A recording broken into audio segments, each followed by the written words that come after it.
Hello and welcome to the SCLD podcast. My name is Erin Dodge. I'm a communication specialist, if I could say communication. I'm here with the Spokane County Library District, and today Gwendolyn Haley is here to talk about something that we've been doing. This will be the 6th year, Yes. and it's for anybody who likes to write. Yes. And it is? It is our writers' conference. Wow. Sorry, didn't mean to put you on the spot. So yeah, it's our 6th annual Spokane Writers Conference, Yes. and it, like many conferences, you usually have to like register and pay and reserve your spot. You still have to reserve your spot, but you don't have to pay for No, this this one. is a free conference, Yes. and it's wonderful. And it started. This first year, it was just a little one-day conference in our Moraine Prairie Library. We only had one room. That's we right. had 4 sessions, and it was lovely. And we outgrew that space, and we've moved up north to North Spokane Yes. because they have more space, and we can have simultaneous sessions. Yeah, because we have the lab, which is a space where we can have, and then we have the meeting Yeah. room. Yeah, and it's great, and we love that, and the parking is ample and free, so that's always a good thing. And then this year we've expanded to include online sessions, and so that's Yes. really exciting because we've doubled the size of the conference. It's one day, but we have 8 sessions, 8 workshops during the day in person, and then we have 8 workshops at the same time online for folks. And so that's no matter really where you are, convenient. yeah. And it's not the same sessions. Everything's a little bit different, so Yeah. you can kind of pick and choose what you want to do. But yeah, that's really convenient. I think one of the things, since people have been working at home and we've all been online meetings, some people actually prefer that, I think. Yeah, and I think it is. versus- It makes it easier for folks. Yeah. So kind of depending on where you are with your Zoom fatigue or whatever, and what looks good to you as far as Exactly. what we're offering. The great thing is that because we have Wi-Fi in our buildings, if there's an Yes. online session but you want to do the rest, I mean, you can pick and choose. You can kind of do both. Yes, Yeah. and I appreciate we have a wonderful writing community here in We Spokane, do. and they're very generous with their time. We have a great lineup this year. I'm super excited about all of the offerings. There's something for just about everybody, I think. And it all started really a few years ago because we were talking about, we had a lot of people in our community who were doing NaNoWriMo, which is National Right. Novel Writing Month, the month of November.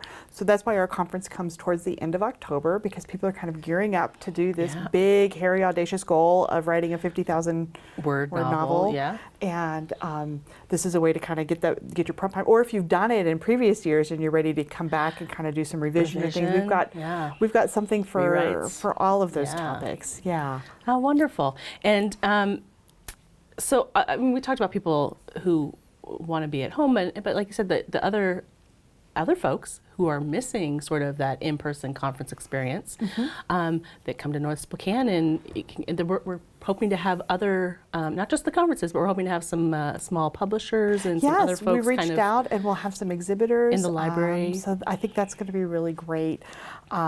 It's going to be a fun day, really, good. and you don't have to register for every session. Yeah. You could pick and choose because it's a free conference. You can come to the morning sessions or just the afternoon as your schedule permits. Yes. Yeah, I'm really excited. We have some folks who are returning, like Trent Reedy was one of our first authors who presented at our Okay. conference, and he's back this year. John Bladek has been a Yes. perennial favorite, and Kelly Milner-Halls, Yes. who has come to so many of ours, and then Cindy Haval. Yes. Also, these are great people. I'm so excited. And then we're some folks that have not presented with us before, like let's see, Tamara Berry, who is an author of contemporary romance and romantic comedies, and then Jordan Brown is more of a poetry, fiction, creative writing person. Carrie Del Pizzo is a professional editor and works as a freelancer. Let's see, Derek Freeland has done some programs before. Yes. It's the first time he's doing the Writers' Conference. He's going to talk about graphic novels. Yes. Let's see, Gordon Jackson is a retired Whitworth professor and journalism professor, has published a couple of books. He's going to be presenting this year, and so we're excited to have him. He's a wonderful speaker. And Crime then, writing? yes, let's see, Frank Scalise has Yes. written a number of crimes. Also, Patricia I'm sorry. why am I jumped ahead. I know, it's okay. Patricia I got Meredith, excited. who is the author of the Yes. Spokane Clock Tower Mysteries that are based, Right. historical mysteries based here in Spokane. She's going to be one of our online presenters this year. So I'm trying to think who else. Let's see. Carrie Schaefer is going to be talking about Does she use character a development. pseudonym, I think? Yeah, she writes as Carrie Ann King. Okay. A couple people who use pseudonyms. Let's see, Linda Singleton. And sometimes writers use pseudonyms when they are writing a different genre. Yeah, Because yeah. it gets confusing if you know somebody as, say, like, a mystery writer, but then they've written a children's book. It just to confusing. kind of, just Yeah. to sort of, yeah. Yeah, and let's see. An interesting tidbit. Let's see. Let's see. Jordan Brown, Tamara Berry, So, Seth Marland, lots of people. Yeah. It might take a while here to Yeah. go through what the different sessions are. Yeah. But let's just kind of skim through. Oh, sure, a little yeah. bit and give an idea. Yeah, so if you're looking for something about just kind of editing in that process of revising, there's Trent Reedy's presenting Sticking the Landing, Organizing and Revising Your Novel to Completion. So if you've done a NaNoWriMo. So that to completion part caught my eye. Yeah, no, just to finish it, yeah. Yeah, get it finished. And then, let's see, we also have some folks talking about just the business of writing. So writing and pitching, like a cozy mystery Yeah. series. Also, phases of the writing process is what Right. Gordon Jackson's presenting on. And again, that's just sort of thinking about where are you at, and kind of thinking about the whole process of from getting the idea to Right. planning to researching and all of that, and really going through all of the steps. And I think there was I recall a session about editors and the Yes. different types of editors and Yes. how an editor can do different things for you than like your writing critique group. Right. Yeah, yeah. there's the editors and writers, a love-hate The relationship. love-hate relationship, yeah. Yeah, and it's great because Carrie's a professional editor, and so she does this a lot. And sometimes, you know what you're trying to say, but it takes someone with a more critical eye sometimes to help you. Or they're just stepped back from it. Yeah, You're who's deep not as into close. it. And, yeah, who can say, you're not quite communicating what you want, and Yes. helping you revise it. That's what you do That's for me. Well, oh, thank you. That's what, I actually, I do love editing. And writing is a little harder for me, but editing, I love editing, so. Yeah. So, and just sort of talk also about why you might need an editor, because sometimes you think, oh, I've got this, I can and edit my own work. And I think she also I think that she touches on that too. If you're editing your own work, there's two different kind of mindsets when you're writing versus when you're editing too. So, Yeah. And also talking about, like Cindy Haval is doing a presentation really about how to kind of get some of your work into a different market, particularly like the Chicken Soup for the Soul series, Yes. and how you might be able to get some exposure and some experience in some of these types of venues. I mean, we, people tend to think, oh, you're a writer, you must write a book. But you can be a writer and write articles. Yeah.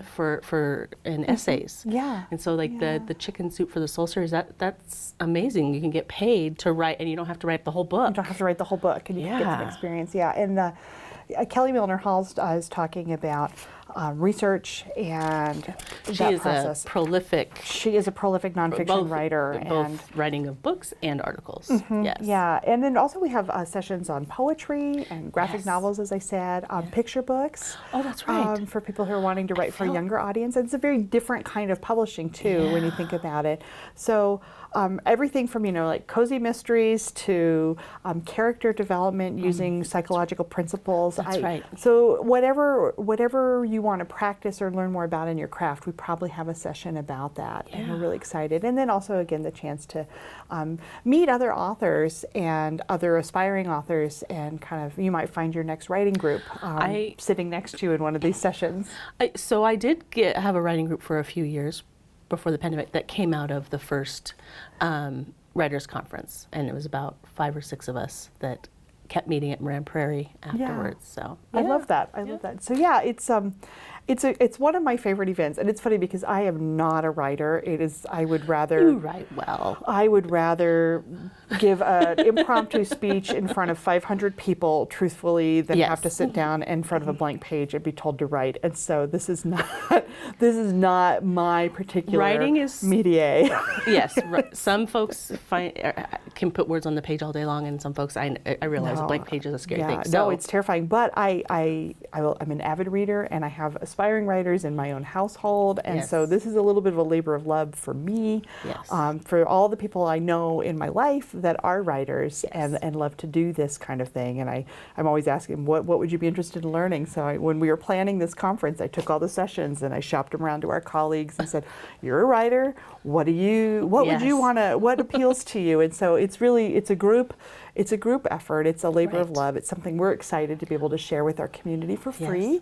Well, and you mentioned that Spokane and the Greater Spokane, we are we're very, what is it, flush in writers, great writers. We have lots of authors and writers in our community. So it's great to kind of tap into those resources. And I know some folks are even coming in kind of from out of town to teach and to talk.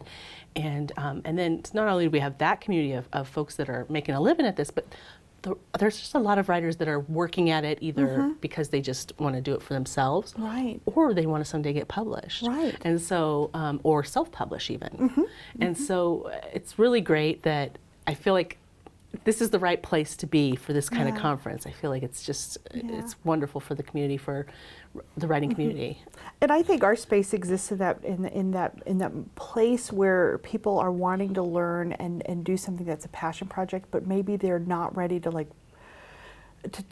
it's low risk. You're not spending a ton of money on something, and I think that's hard for us when we're beginners or novices. That to be willing to say, I'm going to invest in myself and my passion and my dream to pursue it. And when you have the opportunity for a local community free conference, you're investing in yourself with your time, Right. But it's not as scary, I think, as signing up for a class or And then signing up for a conference, flight and finding a hotel room and getting a car and all that stuff. It's a low threshold, but I think the rewards can be quite big. We've had people who shared with us that they've come to the conference and then they've actually published a book later. Wonderful. And I think that's so exciting to hear from people who've, this has given them enough of a boost and an investment in themselves to say, I'm worth it. Right. My dream is worth me taking the time and investing in it. Agree. And I think it's such a wonderful thing that we get to share in that and provide that space for people to learn and grow and thrive and pursue their passions. Yes. And what a wonderful calling for us to be able to do that. Yes. What a way to end. That's perfect. And we hope, we should talk a little bit about when this is. Oh, yeah, we should. It's Saturday, October 29th. It's both online and in person at the North Spokane Library, which is 44 East Hawthorne Road, up by Whitworth University, if you are not familiar. And we're going to have all the details about all the sessions. There's basically 8 that are in the library at 4 different, in the 2 spaces. And then there's also 8 that you can choose from online. So we'll have all of that information on our website. Go ahead and go to scld.org and we'll have that there for you. And then the link to sign up and register for as many as you get. I mean, you got to pay attention to and things fill up. And so register soon. But I really hope we see a lot of people. It's exciting to be able to bring it back after a 2-year hiatus. That is exciting. I look forward to it. I look forward to it every year. So now I've extra looking forward to it because we've had a few years off. Come and say hi. And I hope we see you there. And I hope you really enjoy all this great talent that we have in Spokane. And we'll see you guys next time.